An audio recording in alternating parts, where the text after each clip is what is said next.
Good evening.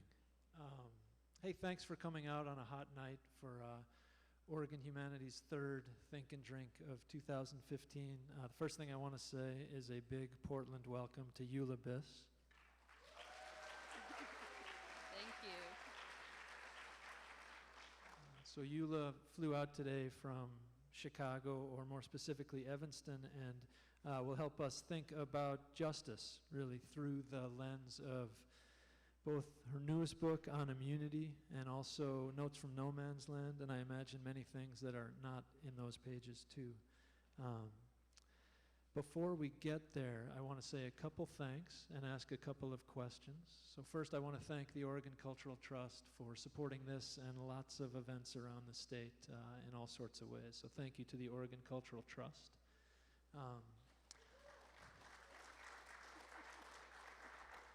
I want to thank Willamette Week, which was our media sponsor for this event, and also two organizations in town that helped get the word out, City Club of Portland and Literary Arts. So just a big thanks to them. The way this is going to work this evening, or the way we think it's going to work, we'll see, is we'll talk for just about an hour, and then we have a mic over there, and we'll invite questions from you. And I have a few questions for you before we start. And maybe the first one is just maybe with probably applause is the easiest way since it's a little hard to see, but I guess the first question is for how many people is this your first Oregon Humanities Think and Drink event?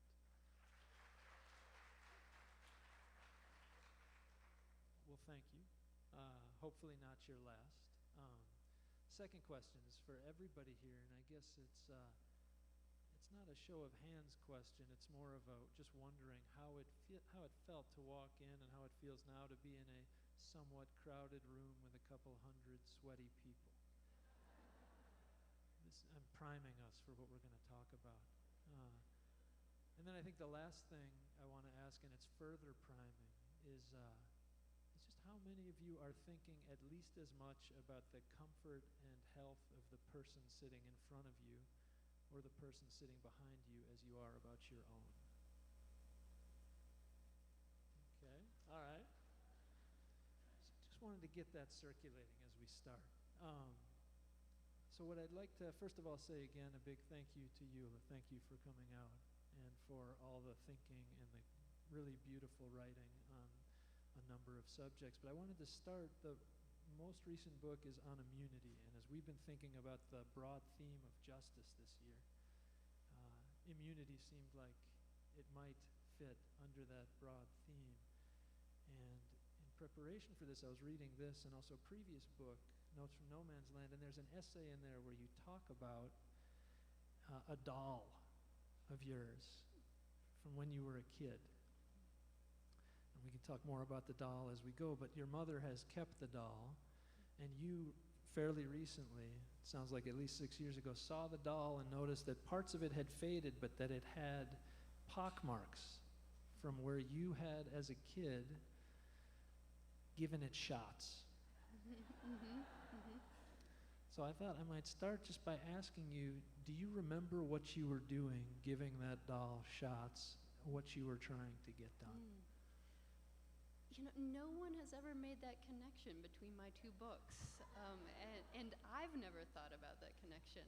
But yeah, I did give that doll that was the center of an essay in No Man's Land, immunizations as a child. My father's a physician, and he actually did quite a bit of medical care on us as children. We didn't go to the doctor a whole lot. You know, we went once a year for our exams, and otherwise we weren't there a whole lot. I have vivid memories of my father sewing up his own hand where he had an injury and giving himself stitches. He also pierced my ears, which turned into a really bloody incident that didn't go so well. But I think that, you know, I have memories of immunizing my doll, but also of giving faux medical care to my little sister too. I think I was searching her hair for lice was my faux medical care. Yeah, and I think I guess it was already written into my interactions with my dolls and my siblings that this is part of what people do for each other. This is part of that caring relationship. And then it seems like the kind of occasion for diving deeper in there was, in a way, your relationship with your son. Mm-hmm. Like really thinking about immunity, was it around your son? I guess I just want to ask, is that what kicked it off and said, okay, I want to go deeper? Yeah, I was pregnant when I started thinking about this. And then it intensified when I actually had the child. But I was already doing some of the research that became this book when I was pregnant. And, I was naive enough when I started doing this research to think, because I'm fairly facile with research, and I even teach research in one of my classes at Northwestern, I thought, I'll do a couple evenings of reading and I'll just solve this problem and figure out whether I vaccinate them or not, and I'll get this taken care of pretty quickly. And that's how little I really understood the scope of this question of in the politics of vaccination. I really wasn't that familiar with it when I started my reading. And so it ended up being 5 years that I spent doing that research. And is that because it was difficult to make the decision about whether or not or how to vaccinate your son, or is it because it opened up other questions? No, the decision happened much more quickly than the rest of the thinking that unfolded. So yeah, I started with a very practical question. Do I vaccinate this kid, and do I vaccinate him on schedule? And by the time he was born, I hadn't finished answering that question, and he didn't get the first vaccine on the childhood schedule at that moment. He later got it. I caught him up when he was 2 months old, and I vaccinated him on schedule. And I answered that question for myself relatively quickly, so it took me 3 or 4 months to answer that question. But in the process of answering that practical question, what do I do? It opened all of these philosophical questions for me. And many of them were questions that felt like they were at the heart of parenting. Like this question of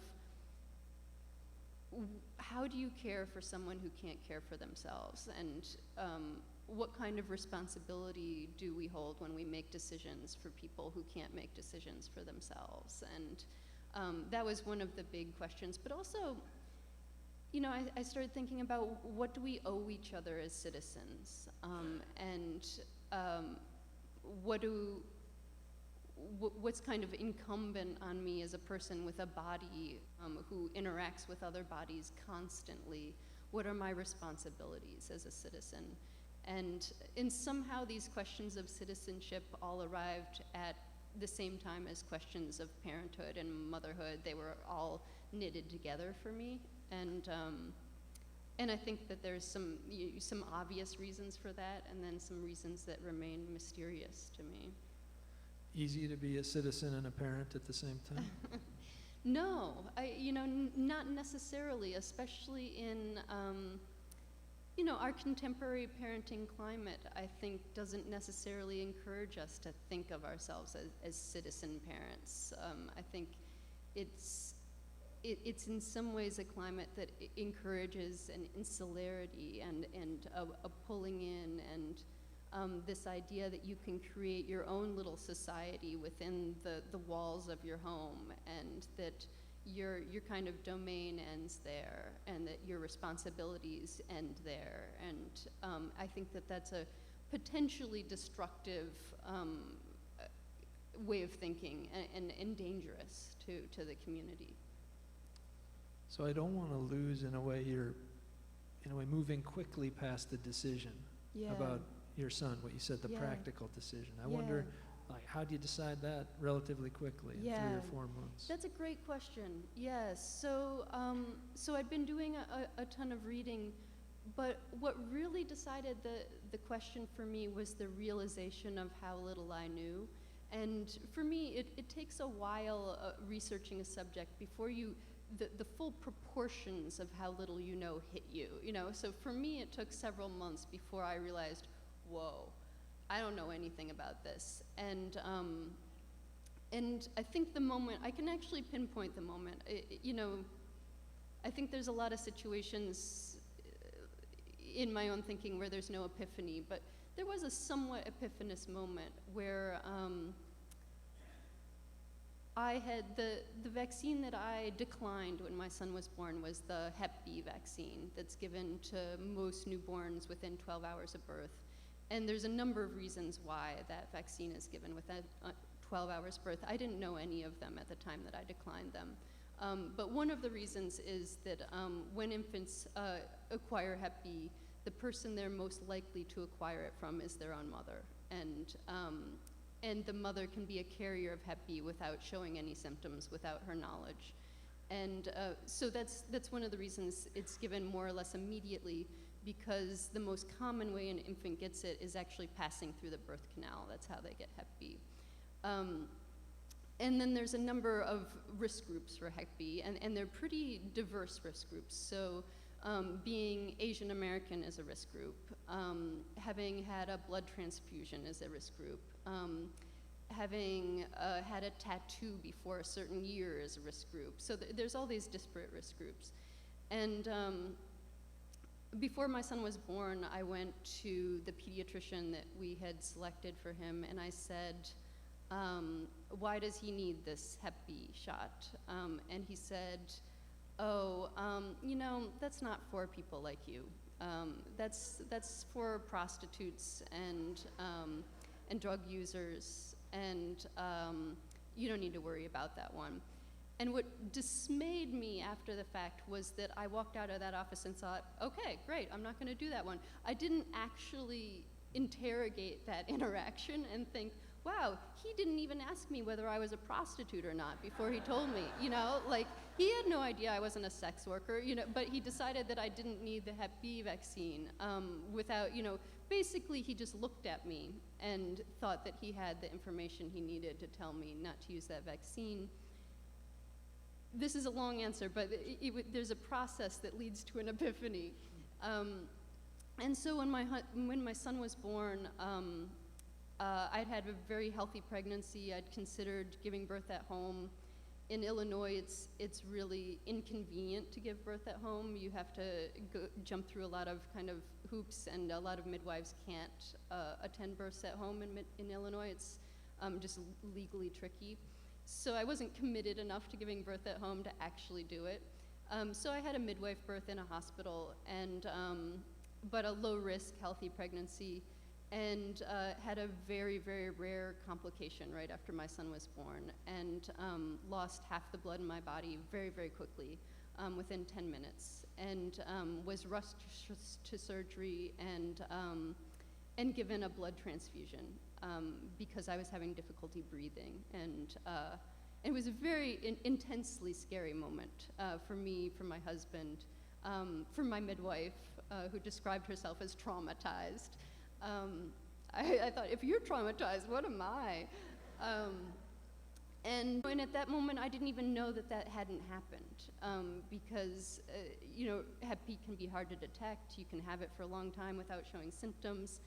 And though, I should say, while I'm saying this, that I was looking at the numbers, the chances of getting Hep B from a blood transfusion are incredibly tiny. So I think it's 1 in 200,000 or something like that. So the complication that happened in childbirth for me was described to me as very, very, very rare, and it was 1 in 3,000 is the incidence of that. So 1 in 3,000 is something we consider very rare. 1 in 200,000 is much, much rarer. So I knew that in all probability that probably hadn't happened, but that was the moment where I thought, there's so many things I didn't consider when I made that decision.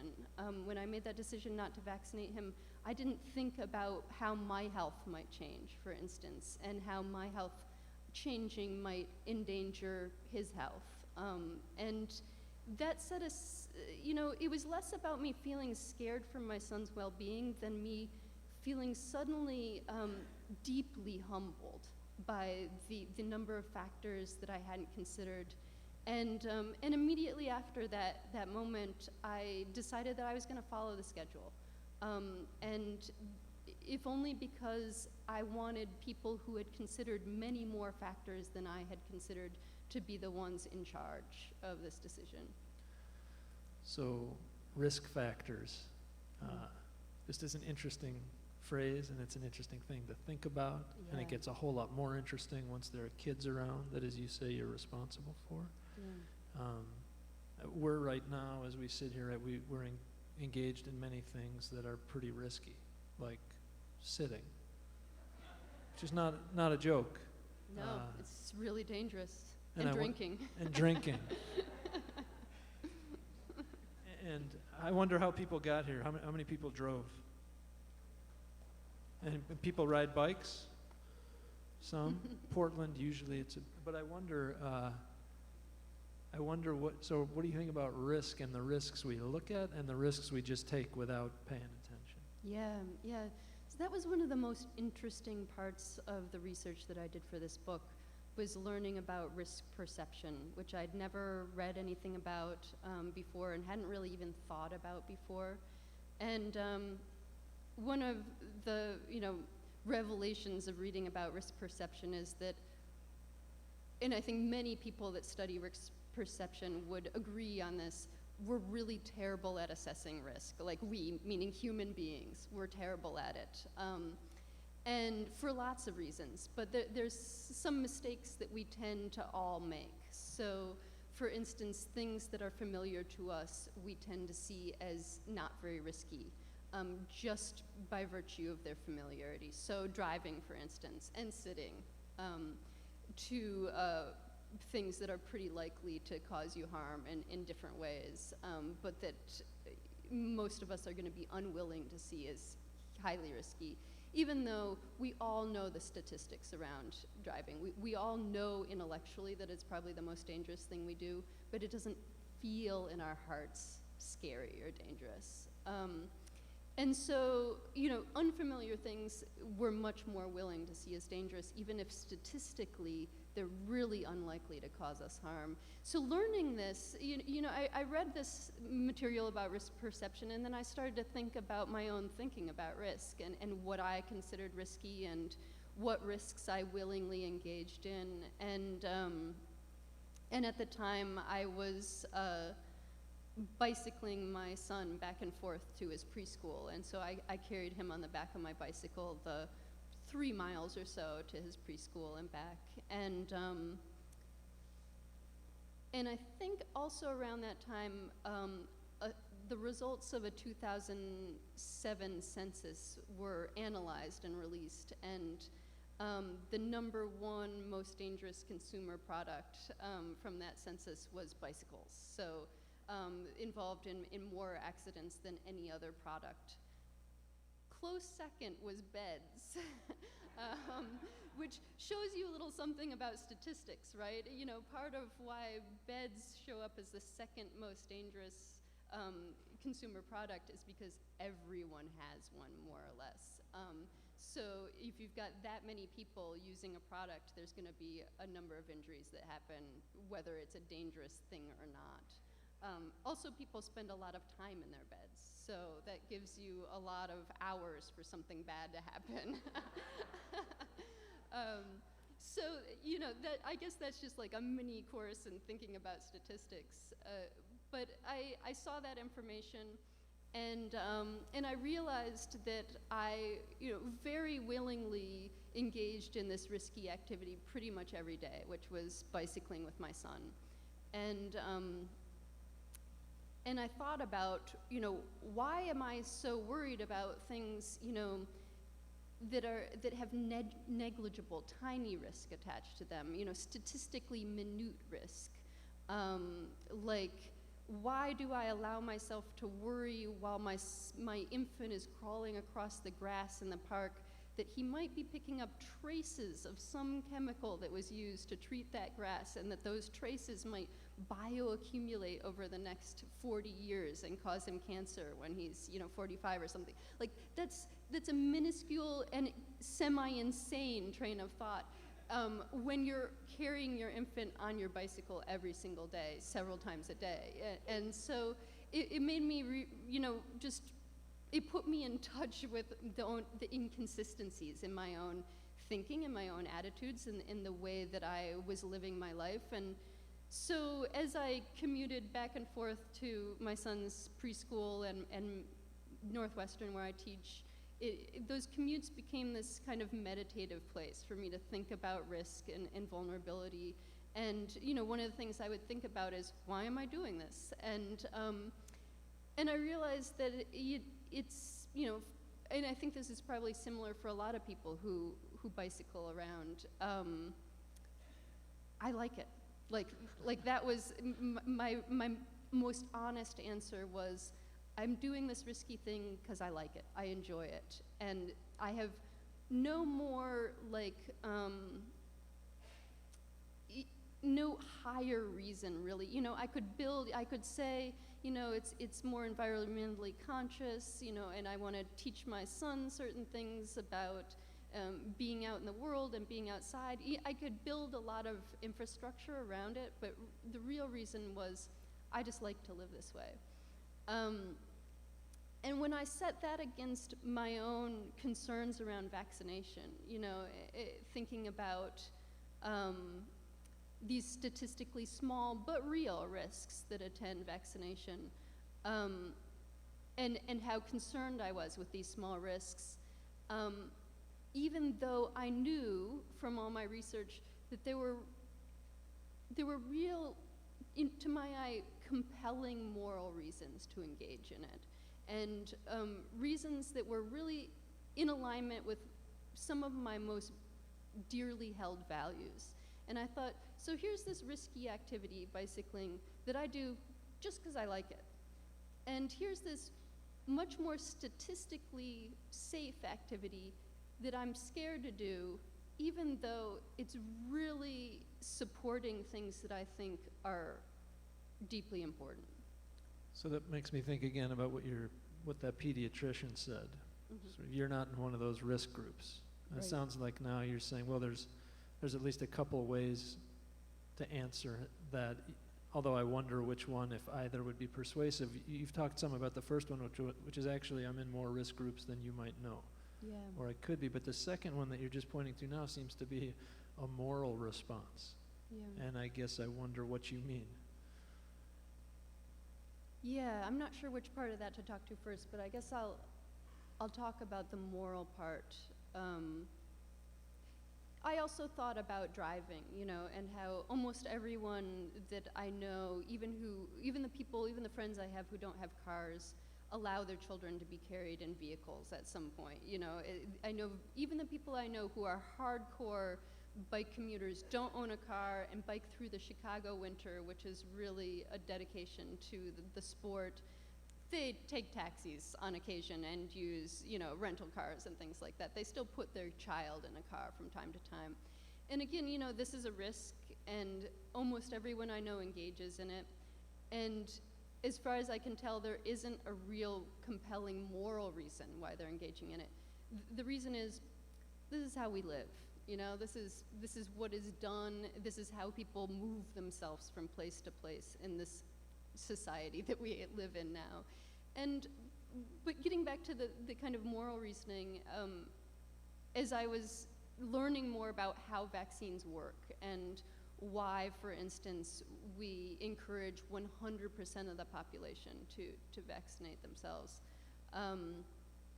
I learned that, and this was very surprising to me. I didn't know about herd immunity. I didn't know how most vaccines work. I learned that with most vaccines, and this isn't true of every single one, so it's for the most part not true of the tetanus vaccine, but for most vaccines, a majority of the population is being vaccinated to protect a certain vulnerable minority. And so an example is pertussis. Pertussis is not a serious disease for many adults, though I have a friend who got it as an adult and broke a rib coughing. It can be an unpleasant disease for adults for sure. But it's a very dangerous disease for infants, especially infants under 1. So a huge number of people, the majority of people are not under the age of 1, get vaccinated in order to protect that one vulnerable minority. Same for rubella. So rubella is not a very serious disease in most cases, but it's an incredibly serious disease for an unborn baby. So a huge number of birth defects before we started vaccinating against rubella were caused by rubella infections in pregnant women. So we vaccinate the herd to protect the pregnant women and their unborn fetuses. And I could kind of go on and on. This is for almost every disease, especially influenza is another one. Influenzas, it changes from year to year, but in most years, the seasonal flu is most dangerous to the elderly. That particular age group is also the age group in which the vaccine is least effective. So part of the reason that we have this recommendation for pretty much everyone to get a flu vaccine is because if everyone does it, we can all together protect the elderly who are among us. So when I learned this, I started thinking, number one, this is incredible because there's very few situations in our society that I can think of where the majority is called upon to take a bodily risk to protect a minority. We do, this is a foundational kind of American ideal, right, is protecting a minority, but we're not usually called upon to give something up to protect a minority. And to me, that felt extraordinarily important. And when I learned this, I thought, yes, I want to participate in that. I believe wholeheartedly in a majority giving something up, giving up some of their safety or comfort in order to protect a more vulnerable minority. Now I forgot the other part of your question. It's good. It was the lousy part of the question, so don't worry about it. A majority being called upon to give something up to protect the minority. And then I wonder if that pediatrician had said that to you today, don't worry about it, you're not in one of those risk groups. If you said, no, that's not what I'm talking about. I'm talking about a majority giving something up for the good of the minority. Mm-hmm. Would that be persuasive to him? Would it be news to him? I'm wondering about, to me it sounds compelling, and then I also wonder the way you put it, that argument is hard for me to see how many ways I do or don't do that in my life. So I just wonder, are we explicitly called upon to vaccinate because it's for the good of the minority, or how does it function, that argument? Well, I'm actually exaggerating a little bit there, or I'm not exaggerating, I'm doing the other bad thing, which is distorting a little bit, in that,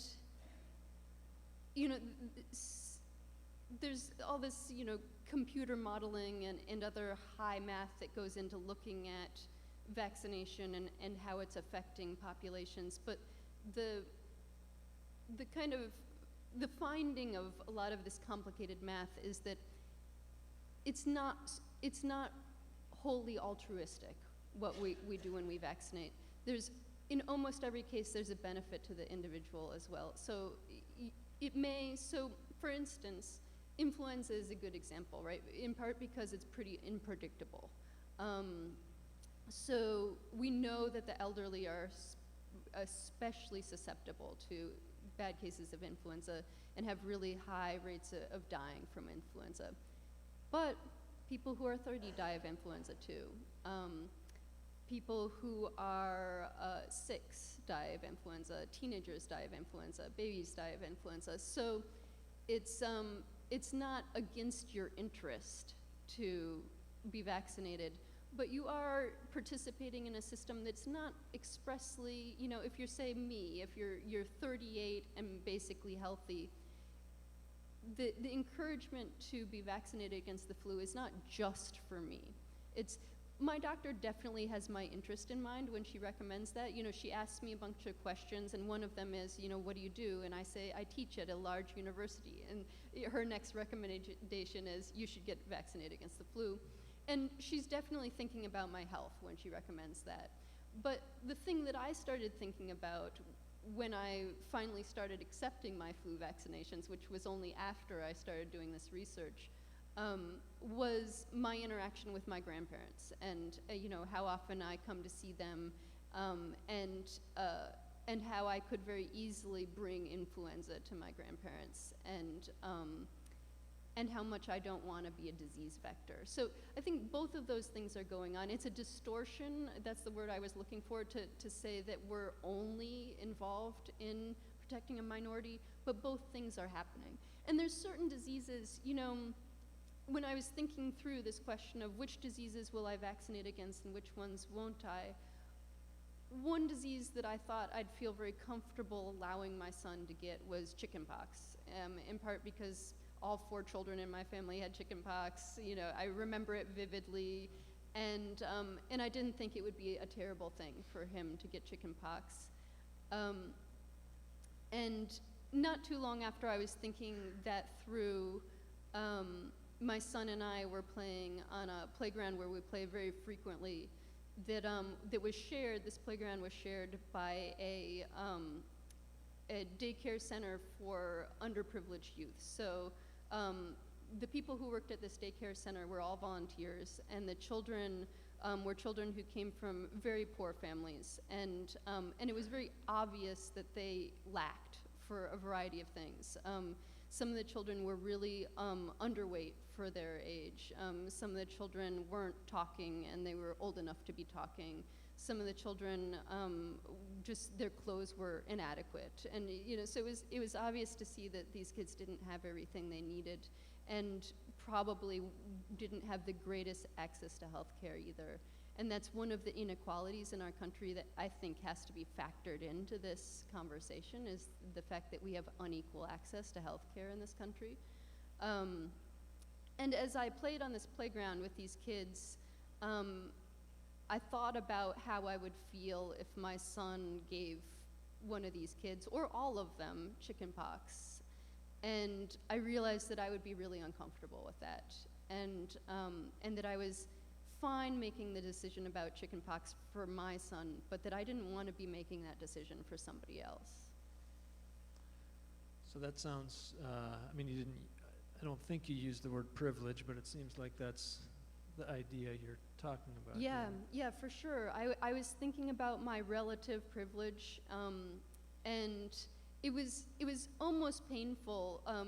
And this happened many times. We shared this playground with this group of children many times, and it was almost painful for me to see how much my son had compared to how little some of these other children had, and how robust his health seemed in comparison to their health. And I thought about all the many layers of privilege. You know, part of it was money, nutrition, education, but there was also just that pure, like, access. And so, you know, there's this large demographic of people who avoid some or all vaccines, and that is my demographic. So fairly well-educated, middle-class white women who are older and married.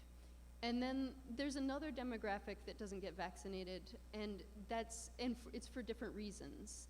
And that demographic tends to be poor Black children whose mothers are single, unmarried, and they've been in some unstable circumstances. So they've recently moved, they don't have contact with a healthcare provider, and they're just kind of slipping through the cracks. They're not getting vaccinated because there's a lot going on in their lives and their parents' lives, and they don't have a consistent healthcare provider.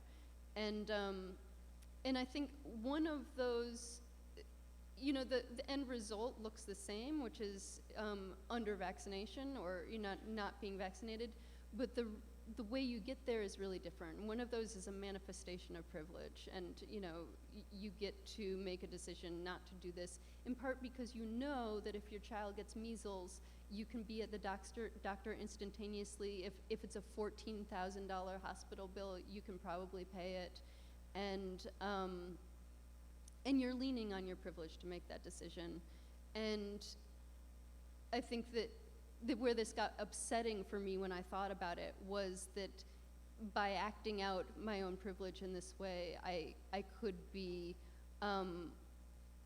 creating risk for someone who had less privilege. Was, you know, and I guess to go back to the bicycle, maybe this is easier for me to think about sometimes in terms of metaphor, and bicycling has also given me a great metaphor for thinking about bodily vulnerability, and just being in the road and feeling vulnerable in the road on my bike has given me many opportunities to think about what it's like to be on the less privileged end of things. So I kind of think of the road as a spectrum of privilege, where the cars have most of the power and privilege, and then there's bikes and there's pedestrians, and you also have a spectrum of vulnerabilities. So pedestrians are very vulnerable, and so are people on bikes, and people in cars are less vulnerable in terms of what happens if there's a collision between these different groups of people who use the road.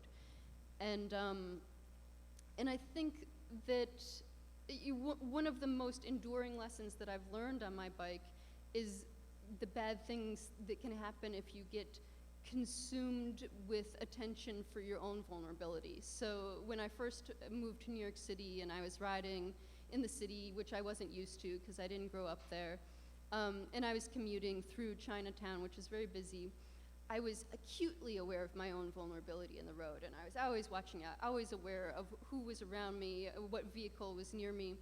And one day I was zipping through Chinatown and I ran a yellow light, but it was all clear. I had checked for cars. I knew I wasn't going to get hit, but I ran the yellow light and the light changed while I was in it, and a pedestrian stepped off the curb and I hit him really hard. We knocked each other out, mutually knocked each other out.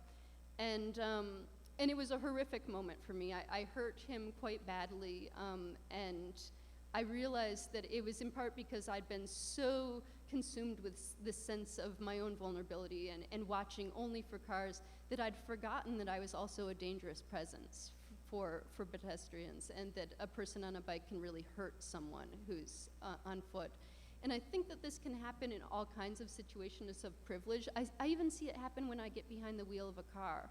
I spend all this time on my bike, and then I get into a car, and suddenly my mindset changes. And I think this is one of the features of privilege, there's actually, I was reading today John Rawls, and he calls it the veil of ignorance.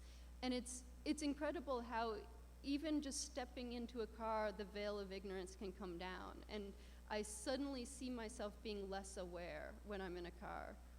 I mean, the car, well, a couple of things. I guess one, you mentioned that your father, when you were growing up, said when you're driving, you're not just responsible for your own car, you're responsible also for the car in front of you and the car behind you.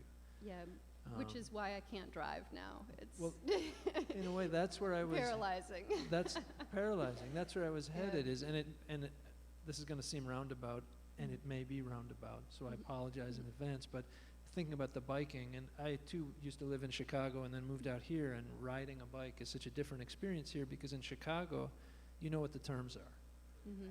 Yeah, you know, yeah. Everybody's just trying to get where they're going as fast as they can and screw you if you're in the way. Yeah, yeah. And you come to know how to ride in that. And then I get out to Portland and people stop and they look around and they tell you to go first, and it feels really dangerous.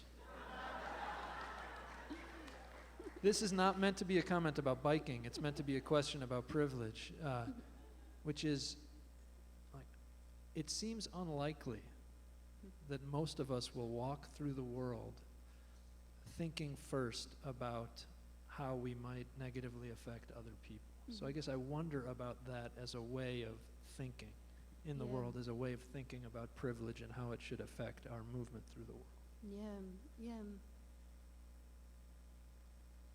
Yeah, I think it can seem unlikely, but I guess I think that this is what part of what the term consciousness raising means, right? Where I think of the kind of consciousness that I have on a bicycle now as a split consciousness, where I'm aware of my own vulnerability, but I'm also aware of the vulnerability of, say, a pedestrian. And I think that both of those things are necessary. That doesn't mean that I have to ride with only a pedestrian in mind, right? Or do things that, stop where there's no stop sign, because a pedestrian is there. That actually does get dangerous. I've had these interactions too where someone will try to wave me through a stop sign or something, and I think, no, these rules are here to keep us all safe. If everyone just stops at the stop sign when they're supposed to, we're all cool. But as soon as people start get waved through, then we get confused, and then I'm going through because you waved me, but that guy didn't see you wave me, and so that guy hits me, and there is a reason why these rules are here. And this is part of why we depend on sound social policy, so we don't have to go through the world constantly trying to figure out what the people who are less vulnerable than us or more vulnerable than us need from us. We need social policy that has thought that through already.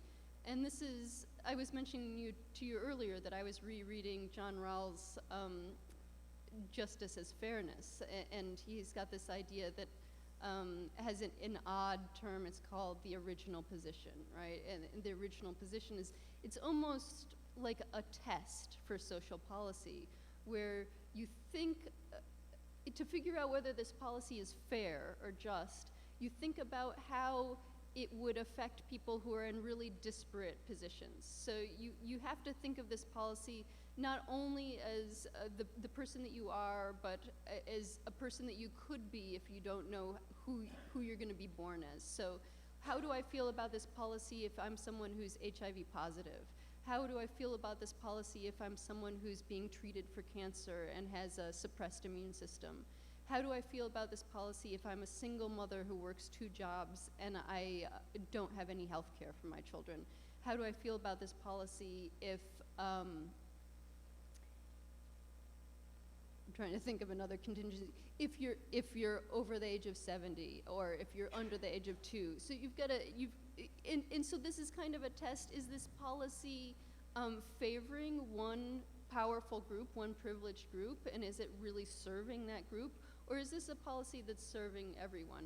And does that make it a fair policy? And I think what we need to strive for, and this goes beyond individual interaction, is, this is like effective traffic laws, right? Is social policy that is just. So how is it, looking at what's going on in many states right now around the country, the trend seems to be in the other direction, where there's the laws, the social policy seems to be moving toward more room for exemptions, less mandatory vaccination. And I guess I wonder, first, why you think that is, and second, kind of how that feels. Yeah. Well, not in California, and I think that's, bravo, California. And I think it's partly a result of us seeing some of those contingencies when the measles epidemic happened. So one of the very highly publicized cases was a family who had a child who was being treated for cancer, and his immune system was suppressed, and it wasn't safe for him to go to school because he had too many classmates who were unvaccinated. And if he caught measles within his suppressed immune system, it would be disastrous. So you could already, I think that gave people an opportunity to project into another position in society and think, what would I want if that was my kid? If I was in that situation, what would I want? And I think part of why that isn't happening in some other places is that we've got a lot of emphasis culturally on our individual vulnerability, and the people who tend to be the loudest are the people who are privileged, and so like me, upper middle class, white, well-educated, and really concerned about the risks that our child is subjected to through vaccination, and that's the butt that we're trying to cover. And So at the beginning of the first essay in Notes from No Man's Land, which is an essay that starts off being about telephone poles and then turns out also to be an essay about lynching, you say that there's this impossible idea, the impossible idea that we are all connected.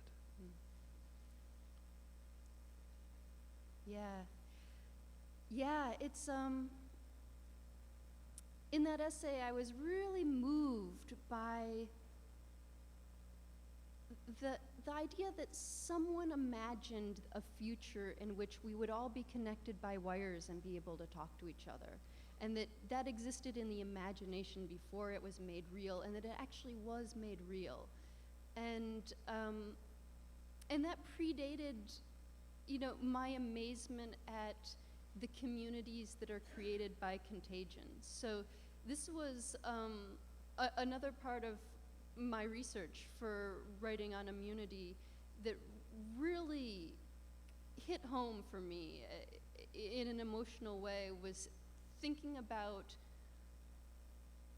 who my community of contagion was. So, and I realized that that wasn't necessarily what I thought of as my community.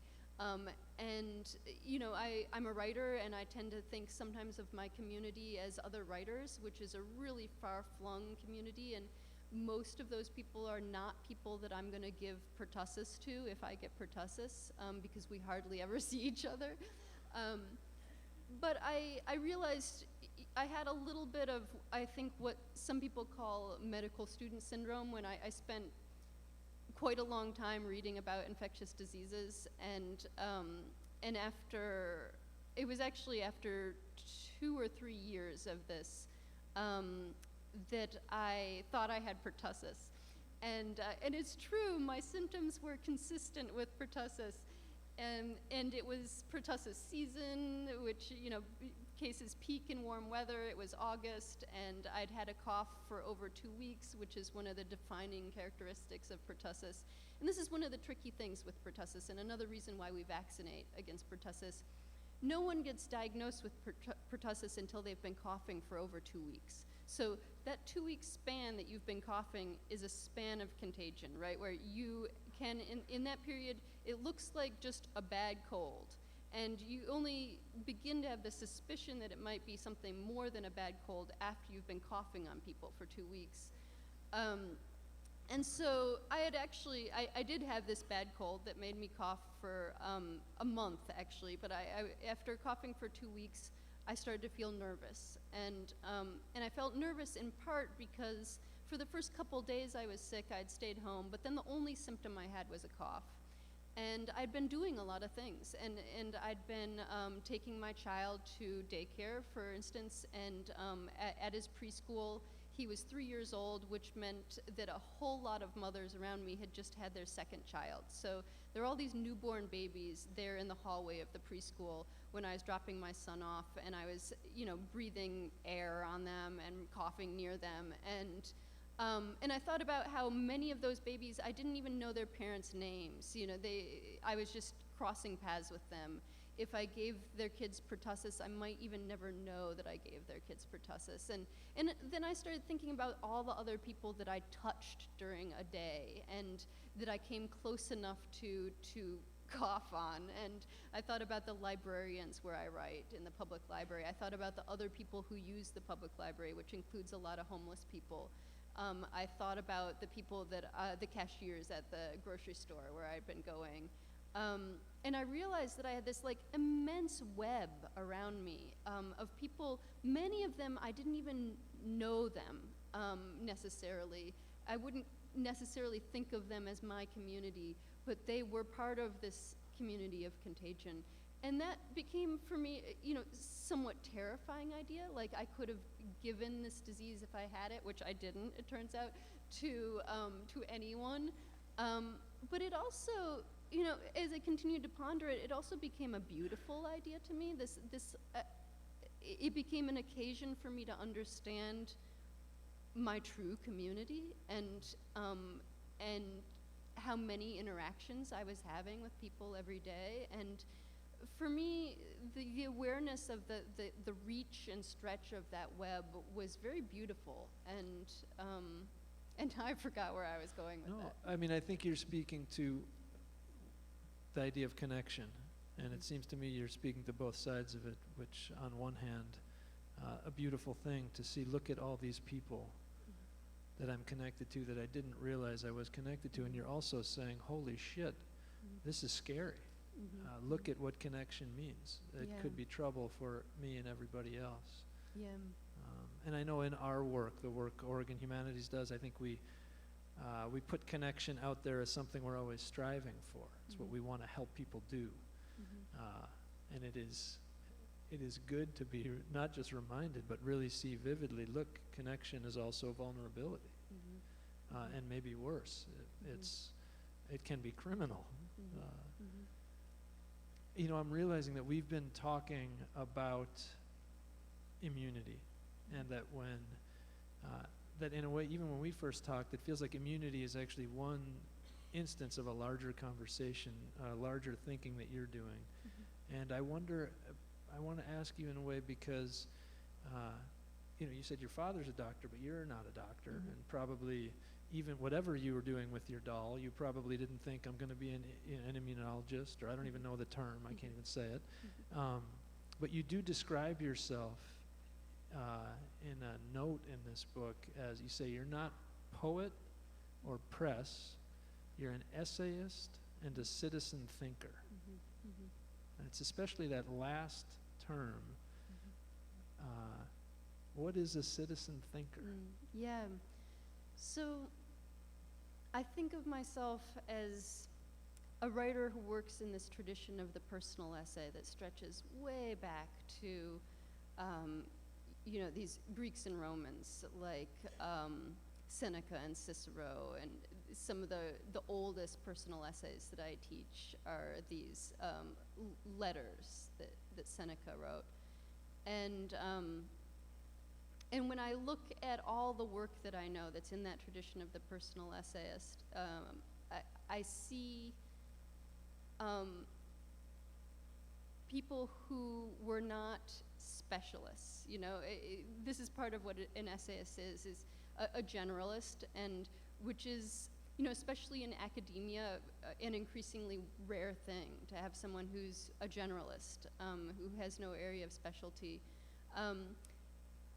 But who is doing something that to me still feels somewhat radical in insisting that an ordinary person can have insights of value. And this is one of the things that makes teaching creative writing difficult, in that getting students to give themselves permission to think can be one of the trickiest parts of teaching writing, and that many of them are 100% wholly convinced that they have no right to think, and that's other people do that, and that their job as a student is to learn what other people think. And for me, it's daunting and exciting to try to give that permission and say, no, actually, not only are you allowed to think, you have to think, and that's your job as a citizen. And that's part of why I paired the word citizen with thinker, is I do think that is incumbent on all of us, even those of us who are not writers, as citizens, to think. But it's not something we're necessarily told to do or allowed to do. And I don't know if I need to say any more there. I guess that's just kind of my homage to the lineage that I come from. And it's interesting to look back. The oldest essay that I teach is an essay by Seneca called On Slaves. It doesn't have a title, but it's called On Slaves, or On Slavery sometimes. And he wrote it as a faux letter to his friend Lucretius. And he writes to Lucretius and he says, Lucretius, you're a great slave owner. I have no problem with the way you treat your slaves, but some people, not so good. And it becomes a kind of sneaky critique of slavery, which in his moment was hugely accepted. To critique slavery would have been absurd in his moment. And he, as this essay, which seems to be a letter, is pretending to be a letter, unfolds, he reveals a stronger and stronger stance against slavery, and invites the reader, who is really just acting as a voyeur, on this letter that's ostensibly a letter between two friends. The reader is invited to consider slavery. And I think that this, is still how a good personal essay functions, is the reader is invited in as a voyeur to another person's thinking, and ideally that thinking has something to offer. But you can't do this kind of writing if you're convinced that your thinking has nothing to offer. And there are lots of ways in which all of us become convinced that we don't have something to offer. And for sure, you know, I felt when I started this book that, yeah, I don't have, not only am I not a doctor, I never have taken a college level biology class because I went to a hippie college and that allowed me to design my own curriculum. So I didn't take any science at all, not knowing I would need it 20 years later. So I was really starting from zero with my research. But I think it was empowering to realize, okay, I'm gonna need to use a dictionary every time I read one of these medical articles, but I can do it. I can do this, I can think about this subject. Yeah. I want to ask one more question before opening up questions here, and it's inspired by, I think, your last answer just reminded me that as I've been reading and rereading some of your essays, I've had this story, a William Carlos Williams story. So again, another generalist in a way, a doctor, but also a poet, and this story, The Use of Force. I don't know if anyone knows that story. It's this very short story about a doctor going to pay a house visit to a young girl whose parents suspect she may have diphtheria. And so it's a public health question. They need to know both for her own good and for the good of the community in which she lives. And the girl does not want the throat culture, the swab. She's fighting it like crazy. And the doctor, in whose head we get to see what he's thinking, he kind of falls in love with her resistance to his trying to do what he kind of knows is right. And I guess the question I want to ask is related to what you said earlier about why we ride bikes, because we like it. And something you said too about how this is one case where the government sort of gets in our body in some invasive way. There's something about the image and the experience of vaccination that feels like, you know what, it runs against self-rule. And if I'm in charge of myself, I can say what I want about what goes into and doesn't go into my body. And I wonder, sort of, the last thing I want to ask before opening it up about that kind of, it's not a solid argument, but it seems to me it's a strong feeling. Yeah. No, that's a great question. And that was one of the big struggles for me as I was writing this book, is that I didn't know what I was going to end up saying or thinking. And at a certain point, I began to discover it, and I was deeply disappointed that what I was saying was follow the rules. You know, like, not only did that strike me as, you know, a sad conclusion, but it also seemed like a totally unsexy book that I'd never be able to sell. You know, like, I thought really, really hard, and what I came up with was do what you're told. But part of that struggle was also, you know, about my deep respect for people who muster the courage to resist, and to resist, you know, government oppression, to resist social oppression, and to even sometimes just resist the mainstream, not in a political way, but to live differently. And that, to me, being around people who do that has been incredibly vital to my own thinking in life, and I have tremendous respect for that position. And so it was a struggle for me to think about, you know, what am I saying to a person who has, you know, spent a lifetime in resistance, and has given up all the things that you give up when you live a life that's in resistance to the mainstream. And I guess two things came out of that long struggle for me. One of them was seeing, you know, the way I thought about it when I was writing was opting out of opting out is not the same as opting in. And I do believe that. And I think that I vaccinate for reasons that are very different than the reasons that some other people vaccinate. I vaccinate out of reasons that feel very political to me, and that do feel essentially connected to some traditions of resistance, even though what I'm doing is not actively resisting a government recommendation. But the other thing that came out of this that I think is maybe even more important is, a respect for the fact that we really owe a lot to vaccine safety advocates, right? To people who have, for instance, there's a father whose child, this was only about a decade ago, his child developed complications from the polio vaccine that we were using at the time, which was the Sabin vaccine. And about 12 children a year were developing this sort of complications.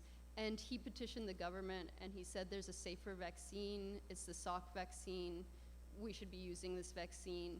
And that's the vaccine my son received. We made a change. The policy was changed. And that's 12 people a year who aren't going to be paralyzed because an activist worked for that change. And that distinction you make between vaccine safety activists and anti-vaccine activists feels like a huge distinction that was confused in my head. Yeah, and I do think it's sometimes the boundaries get blurry. And sometimes there's people who are doing both, which gets confusing. But I do think it's more or less, distinct activities. It's one thing to say, no, I don't want anything to do with this. And it's another thing to say, here's this one particular thing that I know could be safer. Here's what we need to do to make that happen. And I'm going to argue my case in front of all the people who need to hear it until it changes. And he's not the only person who has done that and whose work we all have benefited from. And I do think, part of what gets lost in the way this conversation is kind of stratified into pro and con is some of the nuances in there and this important, the important work of people who are, trying to advocate for better products, right? Better vaccines. Some of that gets drowned out in the pro and con conversation. What I'd like to do is, I guess I want to invite, we have a microphone over here in the dark that will soon be kind of lit up, and I want to invite questions. If a line forms, if we could form it towards the wall back this way, and while people come up with questions, I guess I would ask everyone to join me in a preliminary thank you to Eula for helping us start to think through this. Thank you.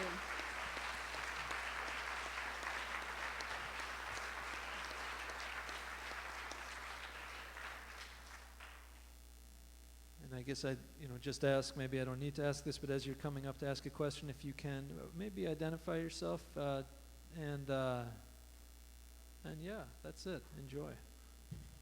Hi there, great talk. Hi.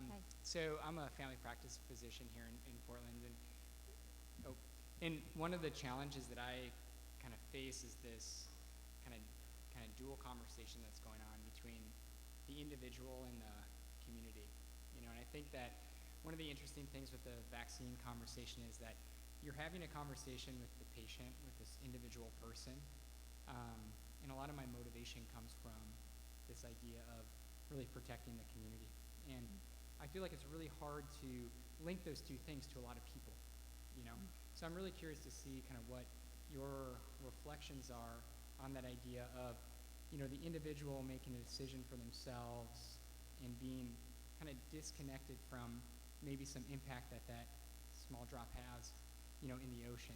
And this is within a community that, kind of creates policies that don't prioritize that, like our fluoride policy and other things like that. But that's the thing that I'm really interested in, is this individual choice and individual communication with this larger kind of community idea of integrating information and doing things. You touched on it particularly, but how do we communicate that effectively to people? Yeah, this was something that I thought about so much immediately following my son's birth. It was a moment of kind of insight for me to realize how much my son's health depended on my health, and that was something I hadn't, I guess, anticipated or thought about quite a bit. That it's very obvious when you're pregnant that what you're doing to or for your body is affecting the fetus. But once the child is born and separate from you, they're still very connected to you in terms of You know, a mother who's depressed can affect the health of her child. A mother who's ill in various different ways can affect the health of her child. And I immediately became aware of that. I immediately became aware of the fact that, oh, if I don't get what I need, I'm not going to be able to give him what he needs. And that, for me, was a jumping off place to this thinking about the relationship between the individual and the community. There's a little bit of a leap there, but to me, in my mind, it became not so much of a leap, in that I do feel that, you know, we've already had this conversation, you know, on a national scale about, say, secondhand smoke, right? We already recognize that people's decisions about their own health have effects on the people around them. And in some ways, the discussion about vaccines, I think, could be compared to the discussion about secondhand smoke, though there's some differences that make that complicated. But I guess what you're asking is hard, and I've come up against that when I talk to people too, in that we seem to be really attached to the idea that the individual is essentially kind of separate conceptually from the community, and we lose sight of the fact that the community is individuals, and individuals make up the community, and there actually is no separation, just as there isn't any true separation between, like, a nursing mother and her infant. The health of one is the health of the other. And I do think, for me, that relationship between an infant and a nursing mother was an important metaphor for the vulnerable person in society, or the vulnerable person in a community. That there are people whose dependency on the community is greater than others, and we owe them what a nursing mother owes her child, which, who is it, Winnicott would say, what is it, ordinary devotion? Ordinary devotion. So that's, you know, the phrase that I think of is what we owe our community, ordinary devotion. Whether you can say that to someone in a pharmacy is another question. Could we, I wonder if we could all start trying. Yes. Maybe I can make some ordinary devotion t-shirts.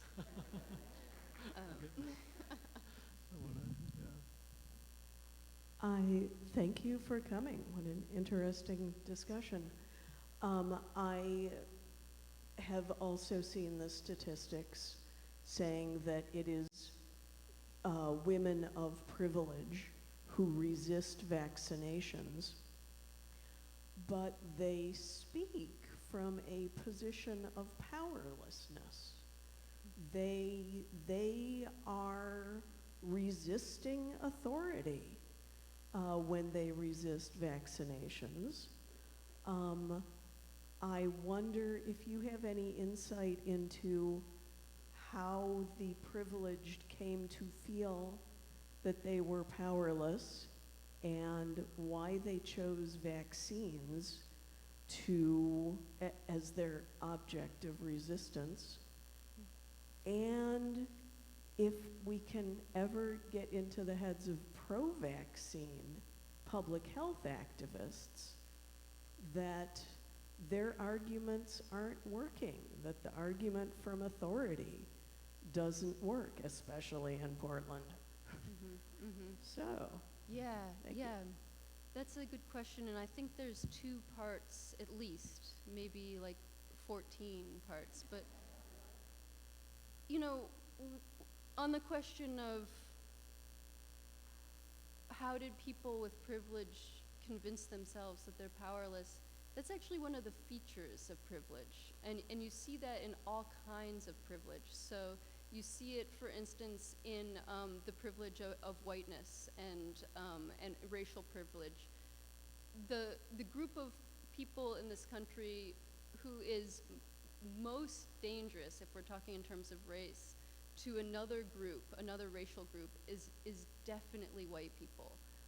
If you look at the statistics on the number of black people who are likely to lose their lives or their freedom in this country,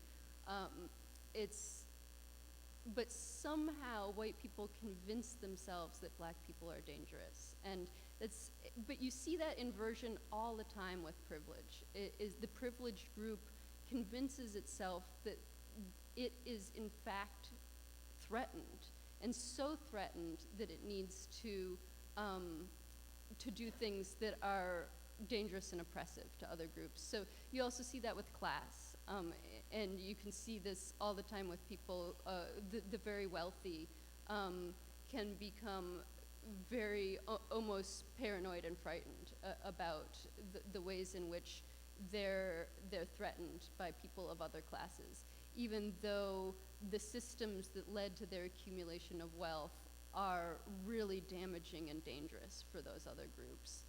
And I could go on and on in terms of, you see that with gender, and you see that in lots of, so it's, if you think about privilege from a lot of different angles, it becomes very unsurprising that a relatively privileged group in this country would become convinced that they're actually too vulnerable to participate in vaccination. But the thing that makes this interesting and complicated, and the reason that I think, to answer the other part of your question, why vaccination specifically has become a focal point, is that this privileged group, many of us, we have ways in which we're privileged, and we have ways in which we belong to marginalized groups. We have both of those things functioning at the same time. So we're, in many cases, when we're talking about people who are resisting vaccination, we're talking about women. And women who are acutely aware, especially when we're talking about this demographic of relatively well-educated women, who are acutely aware of what has gone on historically between women and the medical establishment, and who feel in a really visceral and palpable way their own vulnerability when they interact with medical authorities, and who understand that historically that interaction has not served women. And not only has it not served women, women have been an object of oppression in a number of different ways. Not only, the recipients of hostile and sexist medical care, but also actively excluded from the medical profession, and until relatively recently,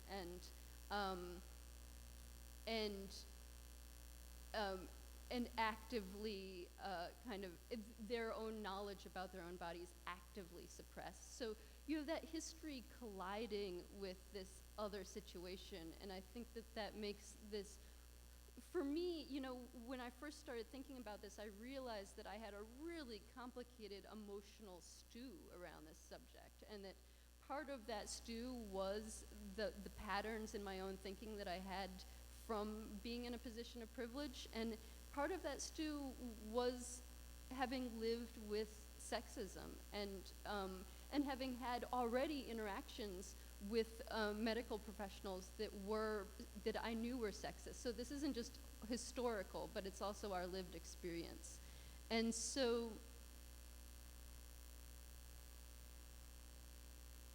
sometimes recently I've been invited to talk sometimes to medical students and to doctors, and the question that comes up most frequently is from very, very well-meaning and well-intentioned doctors who say, I've just given my whole life over to trying to help other people and make their lives better, and now they don't want to do this thing that is going to make their lives better, I think, and what can I do about that is basically the question. And I feel like it's a daunting question to answer honestly, because I actually feel like we need to change some tremendously huge things in order to change that interaction that's going on between doctors and new mothers. And some of what needs to shift is the degree to which women are experiencing sexism, right, culturally. And that's a big project.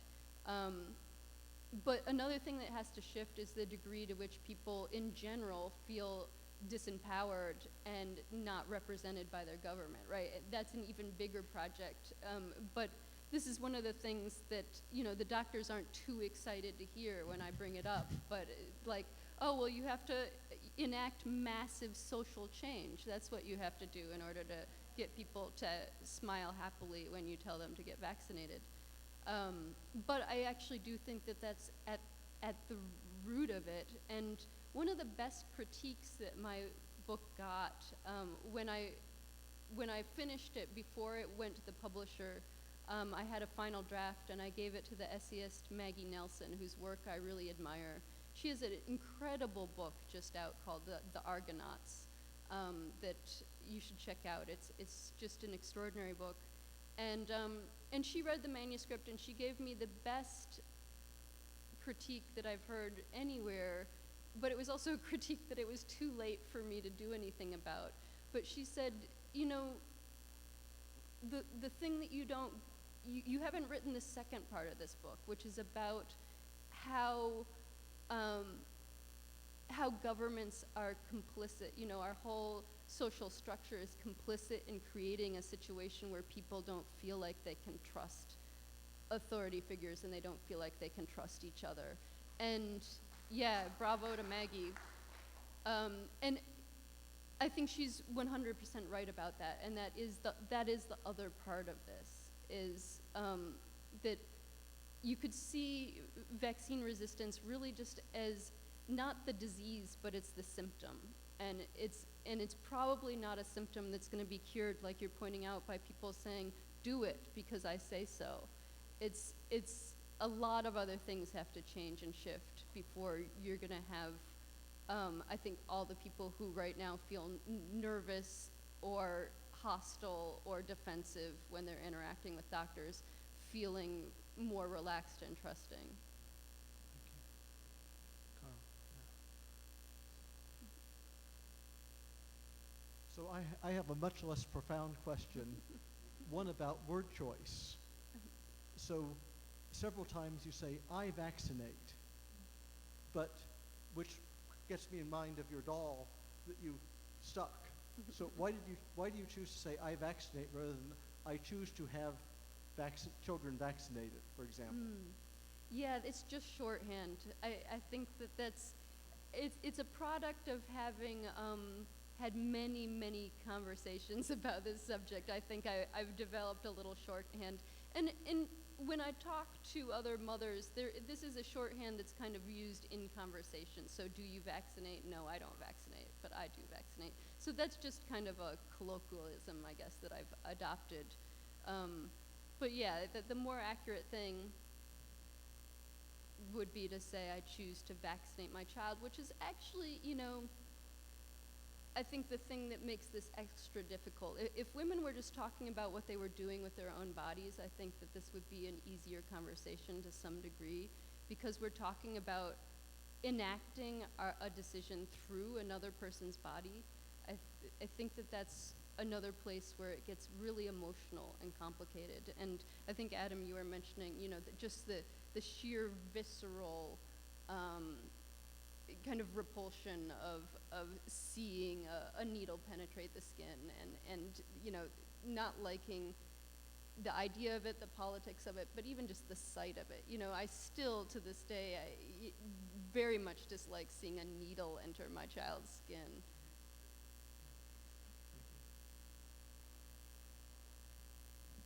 I appreciate your comments regarding those who are concerned about vaccine safety and vaccine safety advocates, and your previous comments about race and privilege, as well as distrust of government, sort of tie into the question that I have for you. Just yesterday morning at the House of Representatives, Congressman Posney addressed the issue of research and scientific integrity, and he pointed out that he's received documents from Dr. William Thompson, who's a CDC researcher, who, along with 4 other researchers, in 2004 published a study on an autism case study involving an MMR vaccine. And as part of their protocol, when they set up that study, they set up certain parameters regarding race, and when they reviewed the results, they found that there were some statistically significant results regarding race, and the 4 of them got together and purposely dumped documents into a garbage can and did not report those results in the race, in the study that was published. Congressman Posey has called for a investigation study of the CDC and into the allegations made by that whistleblower. Isn't it a great concern that the study, the science that we're getting, isn't trustworthy? Well, science might not be trustworthy, but I don't think that's the best example of it, because in that particular case, what's going on is a manipulation of the data. And that happens, you know, there's a lot of kind of,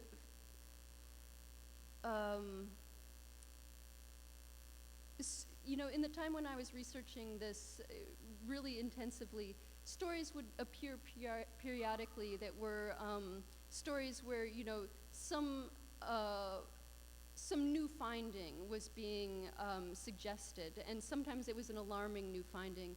And on closer inspection, it was a manipulation of the data. So one of the, and this is one of those situations which I have read about this and have looked into this, and this is where if you crunch the numbers in a certain way, it can suggest that black children had a higher chance of developing autism following vaccination. There's a lot of numerical manipulation going on there, and there's some, I've seen some fairly good breakdowns of how that manipulation is happening. Another example was, and this still comes up fairly frequently, was something that was presented as a new finding about the U.S. having the highest infant mortality rate in the world, and this, or of any developed country, and this being linked to vaccinations in some way. So the problem with that was also a statistical manipulation. So what was going on there is the U.S. happens to measure our infant mortality rate in a different way than almost every other developed country, in that we count every child who was born at any, you know, any number of weeks gestation, any child who's born with any signs of life as a live birth. And so a lot of countries don't measure, don't count as a live birth a baby who's born before a certain number of weeks of gestation. Even if that baby lives, they're not counted as a live birth. It doesn't go into their numbers. They also don't tend to count as a live birth a baby who has only, say, one sign of life. And so we're really measuring infant mortality in a different way than, say, Germany is. And so if you compare our infant mortality to Germany's, it can appear at first blush to be remarkably higher, and that seems concerning. If you then look at where those numbers are coming from and why one is higher than another, the alarming aspect disappears. And that's the same thing that I found in this story that you're bringing up about this suggestion that black children had a higher incidence of autism. This was really a numerical manipulation that doesn't, once I looked at it quite closely, cause me any sense of alarm. Thank you.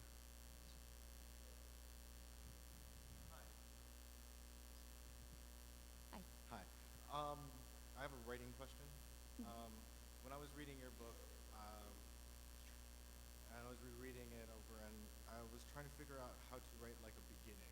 And I was coming back to that, especially your book, which seems very conversational and very informative at the same time. And I guess, how do you craft that initial invitation to the reader that is both not overbearing, but bears the confidence that intrigues the reader to continue the investment of reading?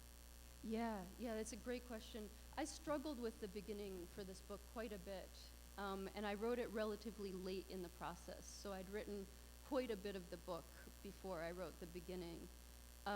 So part of what can help write a beginning is knowing some of where you're going to go, so that you're laying the groundwork for where you're going to go, knowing already what that's going to be. So I didn't sit down and write the beginning of this book, on my first sitting.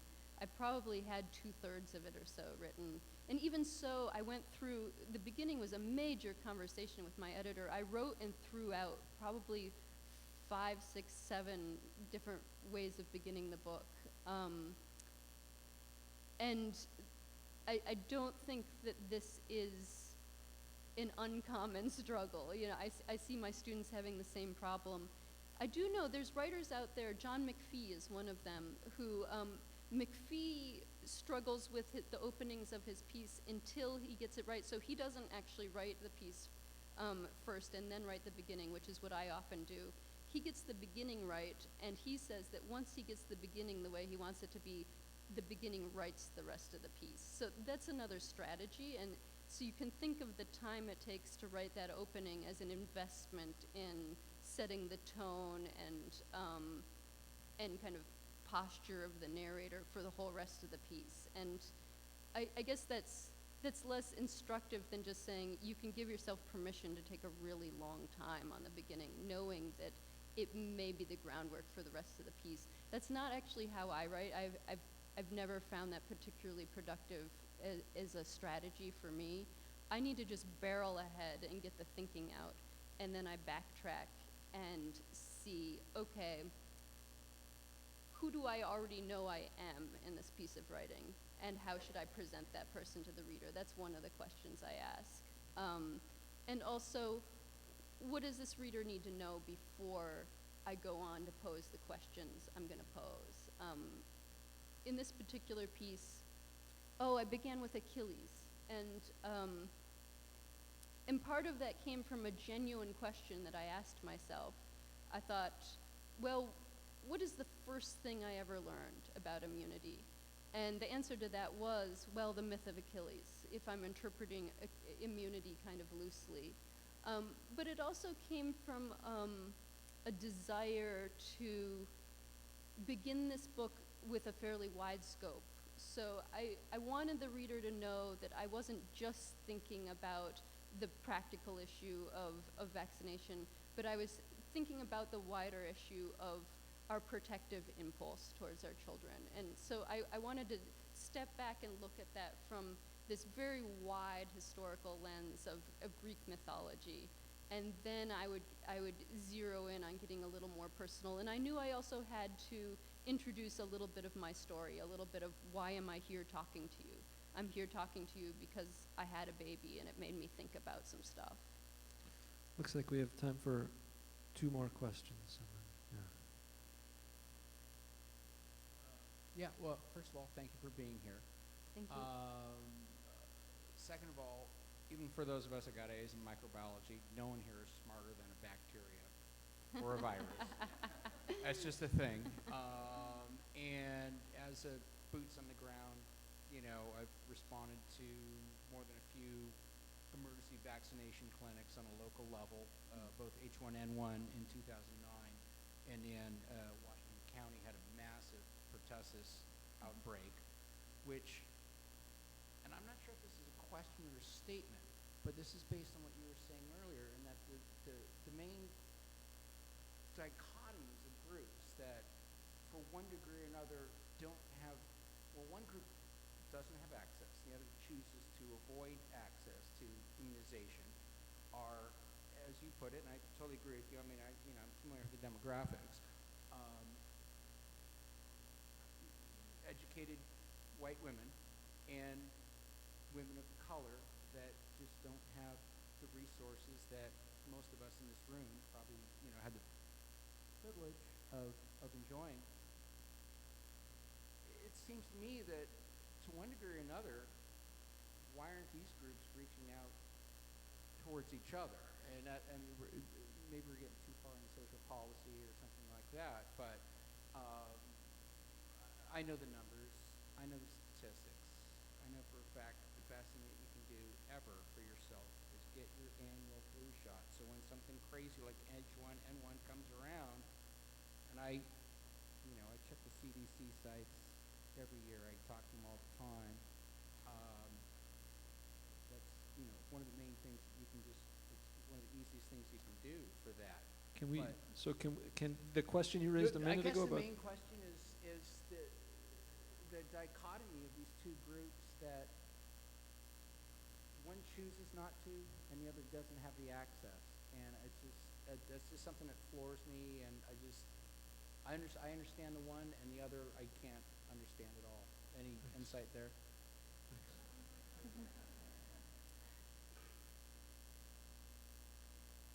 Yeah, I guess I could just say, yeah.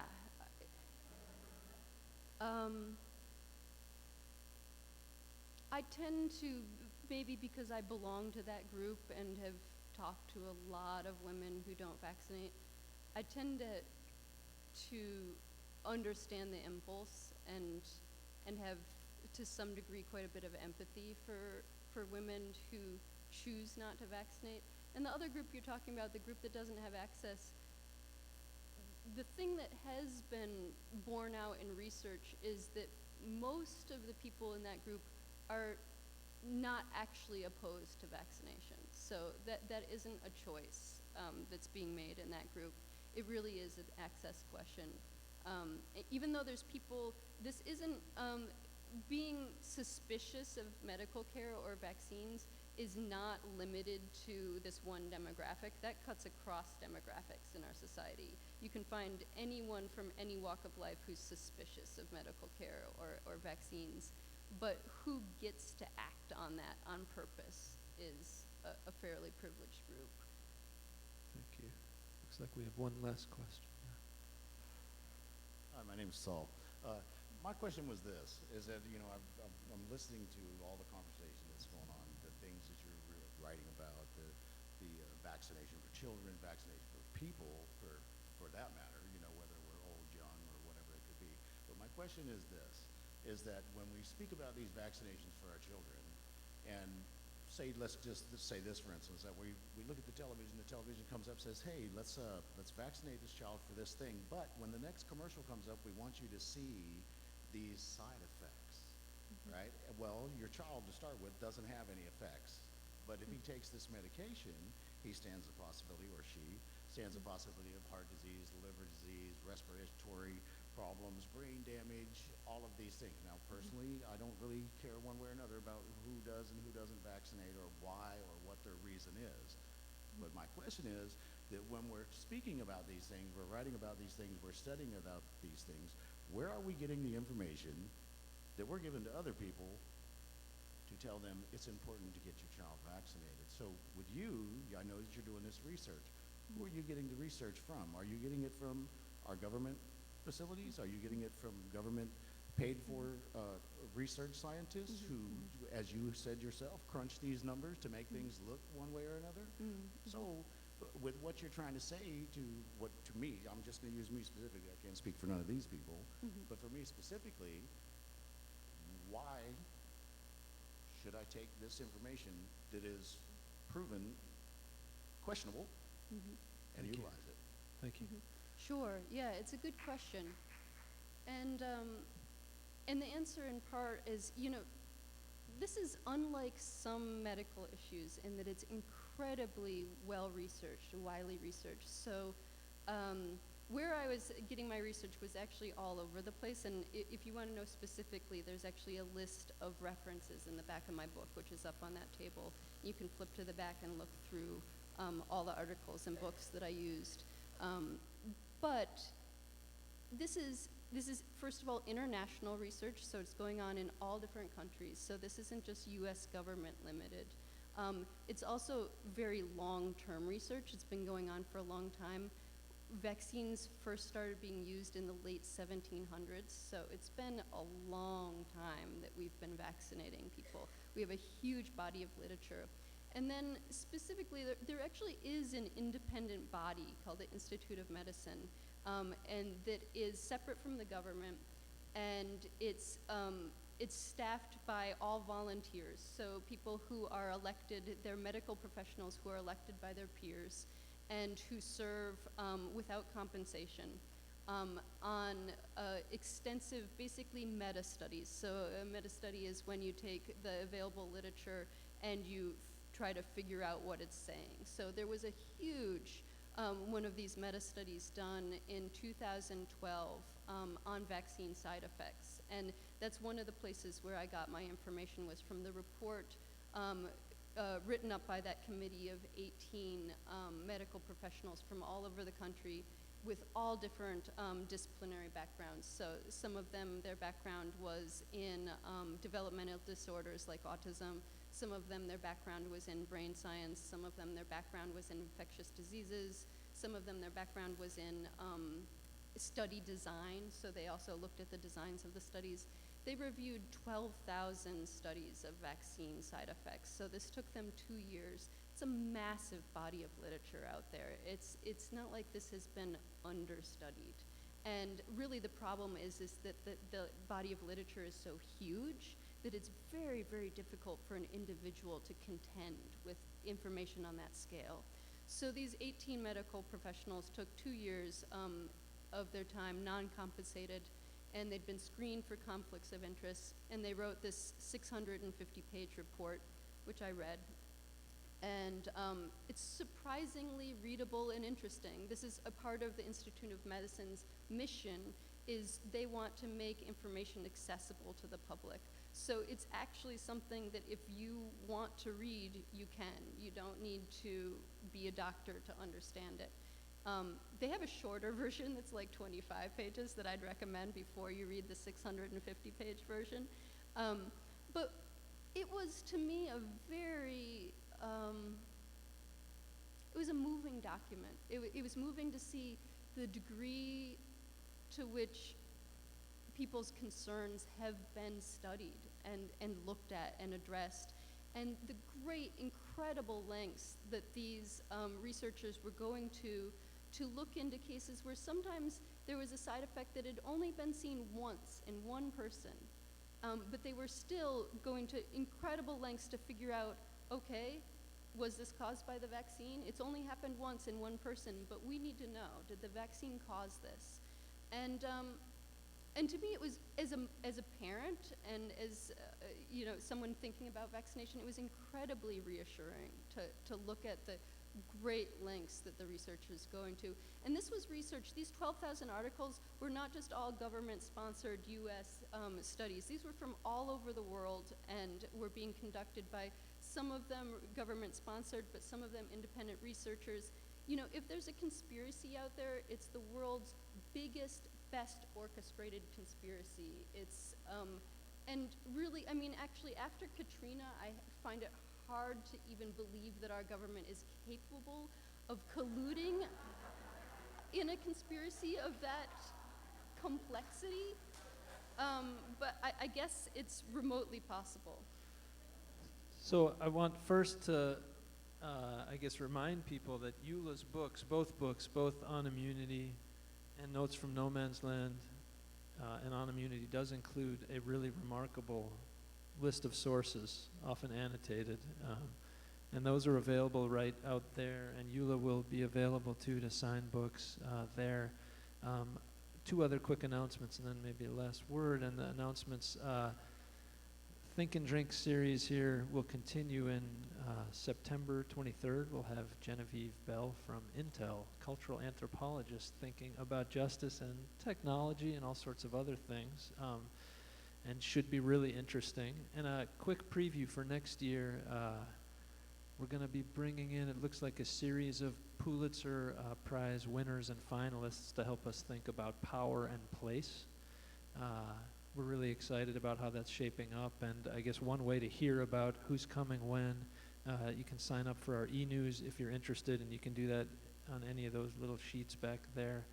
I guess the last thing I want to say as a way of saying thank you is to encourage you to keep riding your bike because of the meditation that it helps generate. I think it's really a remarkable service. The citizen thinker, the way you're approaching this, helping us see both how to make choices around this and the implications for lots of other choices we're making. You talked about that report, that 650-page report, as a moving document. I feel like that's what you're producing, and that's what your example does, is I think it really moves us to think about how we move through the world. So I just want to thank you for everything you brought tonight and bring to the page. So thank you very much. Well, thank you.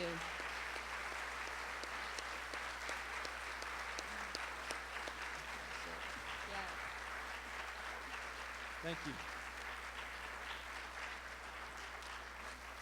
Thank you. It was a real pleasure to be here tonight, and this was a really special event, so thank you all for coming out.